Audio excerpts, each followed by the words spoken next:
नमस्कार, मैं रवि मद्देसी। आप देख रहे हैं द वेब न्यूज की पॉलिटिकल स्टोरीज। आज के इस कहानी में आप जानेंगे इंदिरा गांधी के मौत के पीछे का रहस्य।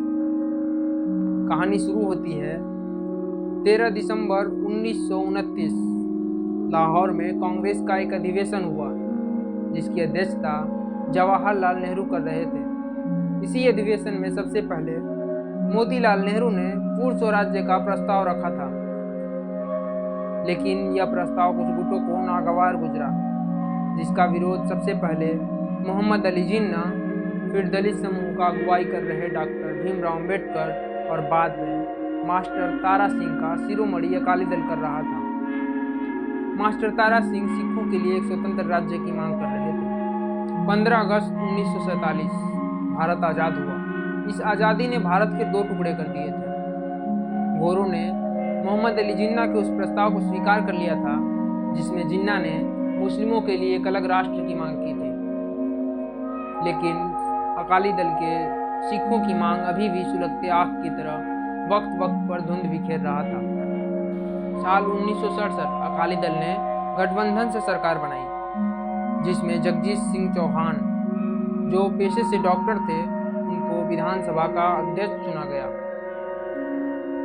चूँकि सरकार अकाली दल की थी, तो जगजीत सिंह भी उन्हीं सिखों में शामिल थे जो सिखों के लिए अलग राष्ट्र की मांग कर रहे थे। इसी बीच जगजीत सिंह चौहान को अमेरिका के रिपब्लिकन पार्टी के कुछ सदस्यों का न्योता आया। वह अमेरिका रवाना हो गए। 13 अक्टूबर 1971 जगजीत सिंह ने अमेरिका में रहकर न्यूयॉर्क टाइम्स अखबार के पहले पन्ने पर सिखों के लिए एक स्वतंत्र राज्य खालिस्तान का जिक्र करते हुए पूरे पन्ने का विज्ञापन छपवा दिया। यह पहली बार था जब किसी अखबार में खालिस्तान का जिक्र हुआ था। इसी बीच कांग्रेस 1977 का लोकसभा चुनाव हारने के साथ साथ पंजाब में भी विधानसभा चुनाव हार चुकी थी। तभी ज्ञानी जैल सिंह, जो पंजाब के पूर्व मुख्यमंत्री रह चुके थे, उन्होंने संजय गांधी को सुझाव दिया कि अगर हमें दोबारा सत्ता में आना है तो सिखों और हिंदुओं के बीच मतभेद पैदा करना होगा, जिसके लिए हमें दो धर्मगुरुओं की आवश्यकता होगी। जैल सिंह ने भिंडरावाले का नाम सुझाया, जो उस वक्त अमृतसर के निकट चौक मेहता स्थित दमदमी टकसाल गुरुद्वारा दर्शन प्रकाश के प्रमुख करतार सिंह की एक दुर्घटना में मौत के बाद उसके 14वें प्रमुख बने थे। जैल सिंह के भिंडरावाले को चुनने के पीछे उसका कट्टर सिख होना था। भिंडरावाला हिंदू धर्म की मूर्ति पूजा का विरोध करता रहता था।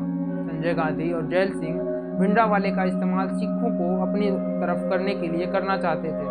कांग्रेस लगातार भिंडरावाले के प्रवचन को प्रोत्साहित करती रहती थी, जिससे अधिक से अधिक मात्रा में सिख उससे जुड़ सके। कुछ ही समय में देखते ही देखते भिंडरावाले की लोकप्रियता बढ़ती चली गई और केंद्र में तख्ता उलट के बाद इंदिरा गांधी फिर प्रधानमंत्री बन चुकी थी। इधर भिंडरावाला बगावत पर उतर आया था। उसमें खालिस्तानी विचार उबाल मार रहे थे। वह अमृतसर स्थित स्वर्ण मंदिर की छत पर अपने भाषणों से युवाओं में खालिस्तानी विचार पैदा कर रहा था। दिन रात भिंडरावाले के समर्थकों की संख्या बढ़ती ही जा रही थी और युवा सिख वी वांट खालिस्तान के नारे लगाने लगे थे। इसी को देखते हुए खुफिया विभाग, रॉ और आर्मी ने स्वर्ण मंदिर के छत पर, जहां पर भिंडरावाला देर रात तक प्रवचन करता था, वहां से उसे गिरफ्तार करने के लिए एक ऑपरेशन चलाने की योजना बनाई। इंदिरा गांधी की मंजूरी के बाद ऑपरेशन ब्लू स्टार को अंजाम दिया गया, जिसमें भिंडरावाले की मौत हो गई। 7 जून 1984 सुबह बीबीसी और ऑल इंडिया रेडियो ने भिंडरावाले की मौत की खबर प्रसारित की। साथ ही साथ चारों तरफ युवाओं में ऑपरेशन ब्लू स्टार के परिणाम को लेकर गुस्सा भरा था। पंजाब के गुरुद्वारों के बाहर इधर उधर पोस्टर लहरा रहे थे। सभी युवा कांग्रेस के खिलाफ प्रदर्शन कर रहे थे।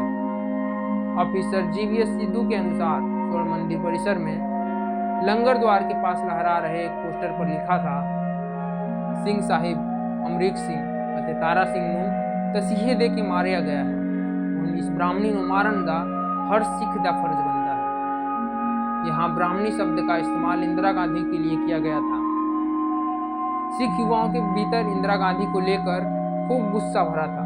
यही वजह थी कि इंदिरा गांधी के सुरक्षा बलों में से सिख जवानों की ड्यूटी हटा दी गई थी। लेकिन अचानक 21 अक्टूबर से 25 अक्टूबर के बीच 2 युवा सिखों की ड्यूटी प्रधानमंत्री कार्यालय के करीब सफदरगंज रोड से 1 अकबर रोड की क्रॉसिंग पर लगा दी गई थी। इंदिरा गांधी की हत्या करने के लिए ये एकदम सटीक और कारगर तरीका था। 31 अक्टूबर 1984 घड़ी में सुबह के 9 बजे थे। इंदिरा गांधी अपने एक सलाहकार और सुरक्षा दस्ते के साथ सफदरगंज रोड से 1 अकबर रोड की तरफ बढ़ रही थी। जैसे ही उनका अगला कदम 1 अकबर रोड और सफदरगंज रोड के क्रॉसिंग पर पड़ा, अचानक सतवंत सिंह और बेंट सिंह, जो 2 युवा सिख थे, उन्होंने फायरिंग शुरू कर दी। देखते ही देखते 9 mm की 30 गोलियां इंदिरा गांधी के सीने में उतर चुकी थी और देश की पहली महिला प्रधानमंत्री इस दुनिया को छोड़कर जा चुकी थी। नमस्कार।